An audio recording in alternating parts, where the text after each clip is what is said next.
Magandang umaga mga bata, ako nga pala si Ate Catherine Sirafka mula sa Urdaneta City Public Library. Dahil hindi kayo makalabas sa inyong mga bahay, nais ko kayong handugan ng maikli pero napakagandang kwento. Ang pamagat ng ating kwento ay Digong Dilaw. Kwento ni Virgilio S. Almario.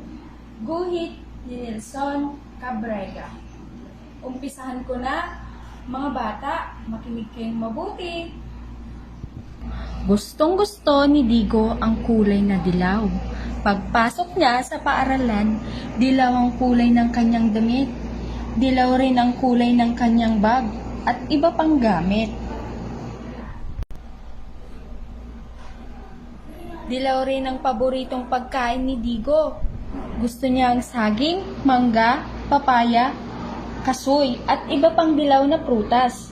Gusto rin niyang uminom ng katas ng kalamansi, pero ayaw niya ng berdeng gulay. Madalas, nagagalit ang kanyang ina dahil ayaw kumain ni Digo ng pagkain kung hindi ito dilaw. Hayaan mo na, sabi ng kanyang ama. Pampalusog naman ng mata ang dilaw na pagkain.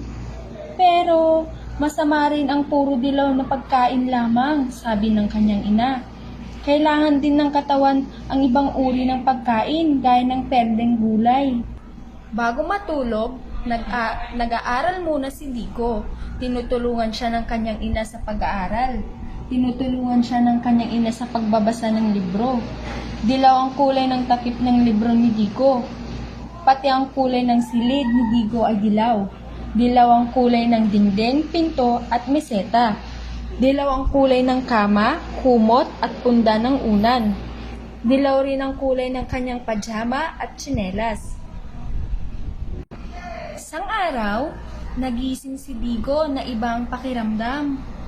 Nagulat siya nang dahil dilaw ang kulay ng kanyang mga kamay at paa. Dali-dali siyang bumangon at tumarap sa salamin.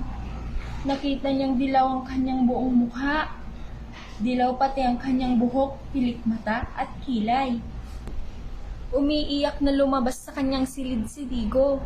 Nanay, tatay, tinawag niya ang kanyang ina at ama. Nagulat ang kanyang ina at ama nang makita ang kulay ni Digo. Yumakap si Digo sa kanyang ina. Bigla, naging dilaw ang kanyang ina. Yumakap din siya sa kanyang ama. Biglang, naging dilaw rin ang kanyang ama. Nahinto ang pag-iyak ni Digo. Natawa siya nang makitang kulay dilaw rin ng kanyang ama at ina. Natawa rin kahit nagtataka ang kanyang ama at ina. Tumakbo ng tumakbo sa loob ng bahay si Digo. Hinawakan niya ang kurtina at dingding. Naging kulay dilaw ang kurtina at dingding. Hinawakan niya ang mesa at ang mga silya. Naging kulay dilaw rin ang mesa at mga silya. Ilang sandali pa, dilaw ng lahat ng loob ng kanyang bahay. Lumabas ng bahay si Digo. Hinawakan niya ang mga bulaklak at halaman. Naging dilaw ang lahat ng mga bulaklak at halaman. May nakita siyang isang pusa.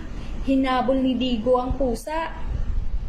Nang mahuli ni Digo, naging dilaw ang pusa. Kumalat ang balita tungkol sa kapangyarihan ni Digo. Pumunta ang maraming tao sa bahay ni Digo. May mga reporter na kumuha ng mga balita at litrato. Pero walang gustong lumapit kay Digo. Natatakot silang maging dilaw. Tuwang-tuwa si Digo dahil sikat na sikat siya. Pero nang pumasok sa paaralan si Digo, lumalayo ang mga kaibigan niya sa kanya. Natatakot silang lahat na maging dilaw. Ikot ngayon si Digo. Araw-araw wala siyang maging kalaro. Lagi siyang nag-iisa sa kanyang silid. Habang tumatagal, nasusuya na siya sa dilaw. Puro dilaw na kasi ang kulay ng kanyang paligid. Di pa pala masaya kung puro dilaw ang lahat, sabi niya sa kanyang ama at ina. Napaiyak sa lungkot si Digo. Napaiyak din sa awang kanyang ina. Ang nagising si Digo. Panaginip lang pala, sigaw niya. Mula ngayon, gusto ko na rin ng ibang kulay.